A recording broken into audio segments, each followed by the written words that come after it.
What's up, everybody? Welcome to DFS by the Numbers. These are my NFL DFS showdown picks. We have the Tampa Bay Buccaneers going against the Philadelphia Eagles. It is a very fun and exciting game with lots of options to talk about. It's also a 52.5 point total, and the Buccaneers are projected to be 6.5 point favorites. So before we get into the plays, if you all can leave a like on the video, subscribe to the channel if you have not yet, so you don't miss out on all my other content throughout the week. I'm getting out my core plays video for week 6 pretty soon, and then going to be getting out my full player pool later in the week as well, as always. So yeah, let's get into the video here. So up top we have Tom Brady, and you'll see up top that everybody's in play up here. Tom Brady, Jalen Hurts, Mike Evans, Chris Godwin, Devonta Smith, Antonio Brown, and Leonard Fournette are all in play. It's a very weird showdown slate because there's so many great plays up here. Tom Brady is going to be a priority in my lineup, averaging 29.3 DraftKings points.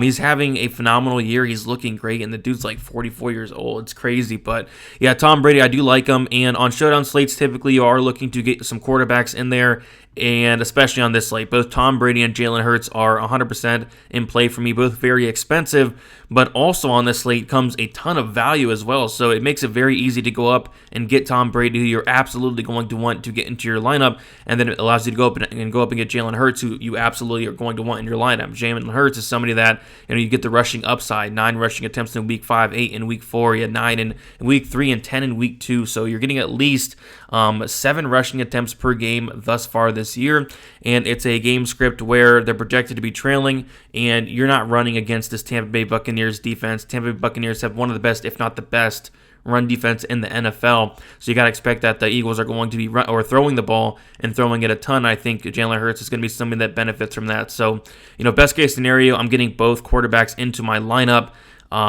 They're both great plays. They're both in great spots. I think I'm going to try to get as much of them in my lineups as possible.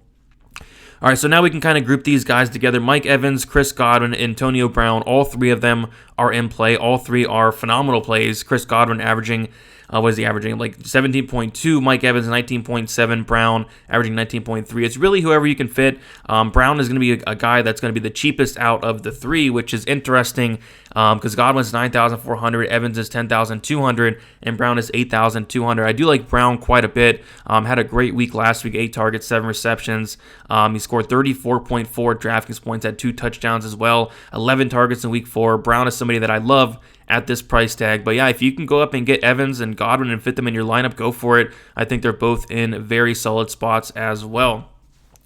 Devonta Smith is in a great spot as well, 8,800. Like I said, I like every single play up here, so I'm going to try to get as many of them in as possible, which is doable. I'll talk about some value later on. But yeah, Devonta Smith is somebody that is going to benefit from this game script of they're going to have to pass the ball, and they're going to have to pass the ball a lot. They're going to have to keep up with this Tampa Bay Buccaneers offense, and that's going to mean throwing the ball, and Devonta Smith is the clear number 1 guy on the Eagles.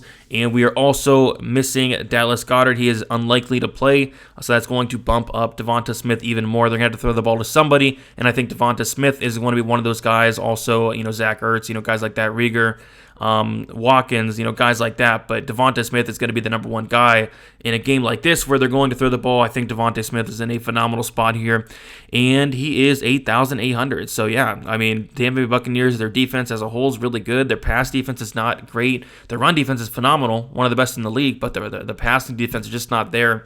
So I like Devonta Smith. So yeah, Tom Brady, Jalen Hurts, love them both. Trying to get them both in if possible. Mike Evans, Godwin, Brown are all in play. Devonta Smith is in play as well. Another guy that's in play, like this whole range up top is just crazy. Leonard Fournette, he is the guy for the Buccaneers.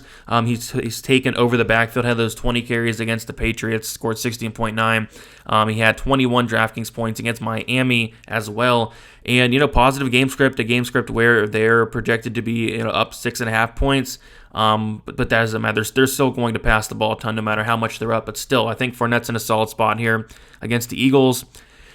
So, yeah, Fournette, he's 7,800. That's not bad at all. He's pretty cheap. I think he does have a ton of upside there. So, yeah, this whole top range is in play. I'm going to try to get as much guys up here as possible, mix and match them for sure. So we'll go down, and yeah, this mid-range I don't love. Miles Sanders, no thank you. There is a running back on the Eagles I do like a little bit more pertaining to the price.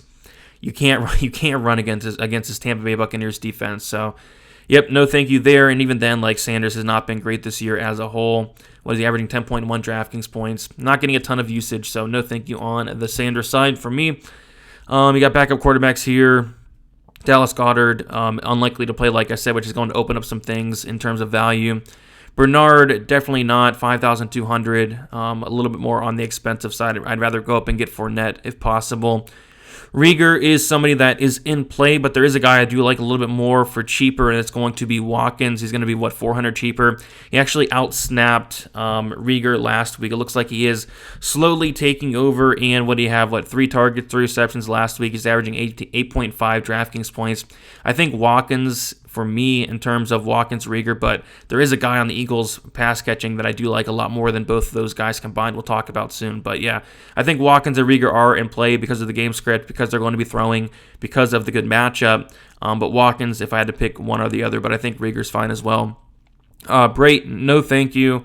I think he's in play, but there is a guy that I do like that is cheaper. That's going to open up some value as well. We have the kickers and the defenses.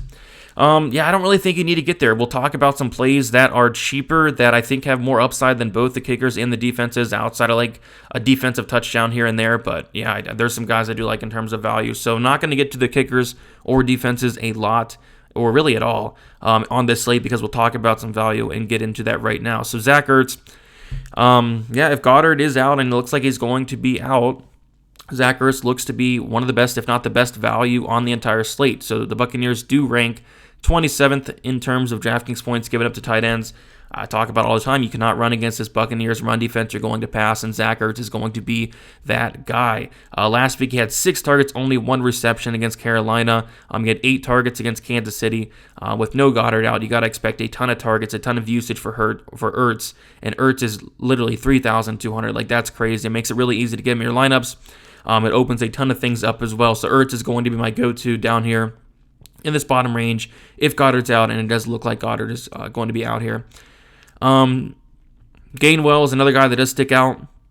So kind of a game script thing. He's very cheap. What is he? 2,400. He's somebody that is going to get opportunities in the passing game. 3 targets in week 5. He had 8 in week 4, 4 in week 3, 3 in week 2, 3 in week 1. So he's going to get targets. They're projected to be, solid underdogs here, 6.5-point underdogs.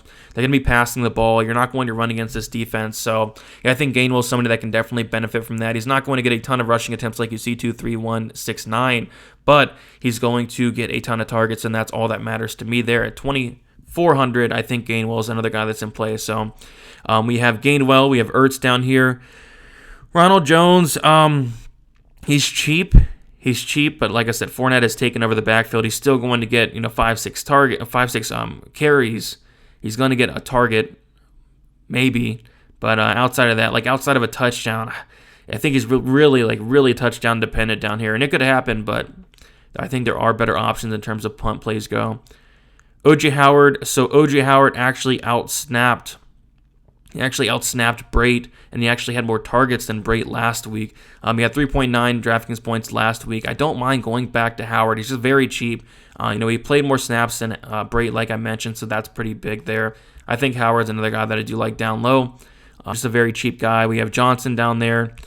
You're getting into like the punt range. 3 targets, 3 receptions last week. Punt, probably touchdown dependent, especially on this slate.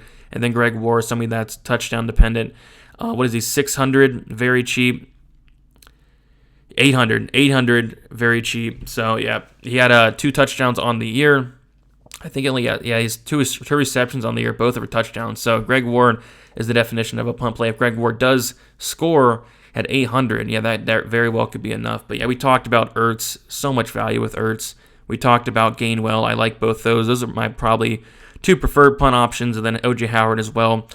So yeah, pretty interesting slate, kind of a tough slate because there's so many options, but to quickly recap down below, I do like Ertz quite a bit. If Goddard's out, it's looking like it is going to be that way. Ertz becomes one of the best values, if not the best values on the slate. I like Gainwell as well, mixing some Howard, maybe a Greg Ward here or there as well. And then going up, just trying to fit as many of these guys in as possible. Tom Brady, Jalen Hurts, I think are key. Mike Evans, Godwin, Brown, mix and match them. I think they're key as well. I think they're all three in great spots. And then Devonta Smith is obviously in a great spot. And then Fournette. So, yeah, interesting slate. Yeah, like I said, kind of a tough slate because pretty much everybody up top is in play. Like, I can't see myself fading any one of these guys up top. I think they're all very much in play. But, yeah, kind of a stars and scrubs week with, guys down below there like Zach Ertz and Gainwell. And then just trying to squeeze in as many of these guys up top as possible. But yeah, it should be a fun slate. Should be high scoring. And can't wait to get into it. So yeah, guys, that's about it. Thank you for watching. If you can leave a like on the video, subscribe to the channel. It'd be much, much appreciated. Check out the other content on the channel as well. And good luck for this Thursday night game. Should be fun. See you guys.